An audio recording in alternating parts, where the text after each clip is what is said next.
চিংড়ি মাছ কিনে আমার ছেলের বাবা যেভাবে ঠকছে আমি আর চাই না আর কেউ ঠকুক। আসসালামু আলাইকুম, কেমন আছেন আপনারা সবাই? আজকে আমার ছেলের বাবা আমাদের জন্য মানে ঈদের জন্য আর কি বাইপাল আড়ত থাইকা 2 কেজি চিংড়ি মাছ নিয়ে আসছে। চিংড়ি মাছটা দেখে আমি অনেক খুশি হয়েছিলাম যে বেশ বড় বড় চিংড়ি মাছগুলো। আগে পরে সবসময় চিংড়ি মাছ নিয়ে আসে অনেক বড় বড়, কিন্তু এবারে চিংড়ি মাছের ঠ্যাংগুলো অনেক বেশি বড়, সেজন্য আমার কাছে খুবই ভালো লাগছে।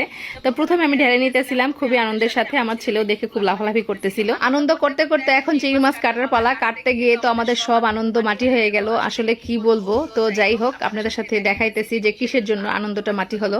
তো চিংড়ি মাছটা যখন আমি বাঁচতেছিলাম তখন মনে হলো যে চিংড়ি মাছটা একটু ওজন বেশি বেশি লাগতেছিল, এত ভারী ভারী লাগতেছিল। তখন আমি ভাবলাম যে দেখি তো এর ভিতরে নাকি জেল পাওয়া যায়। তো আজকে আমি একটু দেখি বের করে যে জেল টেল আছে কিনা। ওমা, সত্যি সত্যি আমি হাত দিয়েই দেখতে পাইলাম প্রথমে জেল। আমি আসলে খুঁজতেছিলাম যে দুই চাপার সাইডেই হয়তো বা জেলটা থাকে চিংড়ি মাছের মাথায়। তো সবগুলা মাছ আমি একে একে বের করতেছি। আর দেখেন আমি আজকে এই মাছটা কেটে যে কি রকম আশ্চর্য হয়েছি, মানে ধারণার বাহিরে। এরকম আশ্চর্য কখনোই হয়নি যে মানুষ কিভাবে মানুষকে এত ঠকাইতে পারে। পরে একটা চিংড়ি মাছে পাওয়ার পরে আমি প্রত্যেকটা চিংড়ি মাছ বেছে বেছে দেখতেছিলাম যে মনে হয় মাথায় শুধু জেলটা আছে, আসলে না, পুরা মাছের ভিতরে জেল দিয়ে ভরে রাখছে। কিভাবে সম্ভব এই জেল দিয়ে ভরে রাখে, কিভাবে আল্লাহ ভালো জানে। তো দেখেন আমার হাতে একদম খুব ভালোভাবে বোঝা যাচ্ছে যে এটা জেল, এটা মাছের কোনো অংশ না। কারণ চিংড়ি মাছ আমি অল টাইম আমার ছেলে পছন্দ করে, আমার ছেলের বাবাও পছন্দ করে, আমার অনেক পছন্দ, প্রায় মাঝে মাঝে নিয়ে আসে। এইরকম কখনোই পাইনি আগে, অনেক আগে একবার পাইছিলাম কিন্তু খুবই কম পরিমাণে ছিল জেলগুলা। আর এখন দেখেন আমি মাছের পুরা সাইডে কিন্তু চেক করছি, এখন মাথায় চেক করার পালা।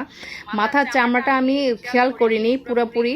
তো এখন একটু চামড়াটা উঠায় দেখলাম মাথার চামড়ার মাথার যে মজক থাকে ভিতরে, ওর ভিতরে পুরাটাই জেলে ভরা। দেখেন একটা মাছের ভিতরে কতগুলা জেল। এখানে আমার ছেলের বাবা 2 কেজি মাছ আনছে, কাটার পরে কতটুকু থাকবে জানি না, কিন্তু কাটার পরে কিন্তু জিনিসটা ওজন কমে, মুরগি হোক মাংস হোক যেটাই হোক, কোটার পরে কিন্তু একটু জিনিসটা কমে যায়। কিন্তু আজকে চিংড়ি মাছটাতে আমি কতগুলা জেল পাবো আল্লাহ জানে। প্রত্যেকটা মাছের ভিতরে ভিতরে জেল, আপনি একটু খেয়াল করে দেখেন প্রত্যেকটা মাছের মাথার ভিতরে কি পরিমাণে জেল দিয়ে রাখছে।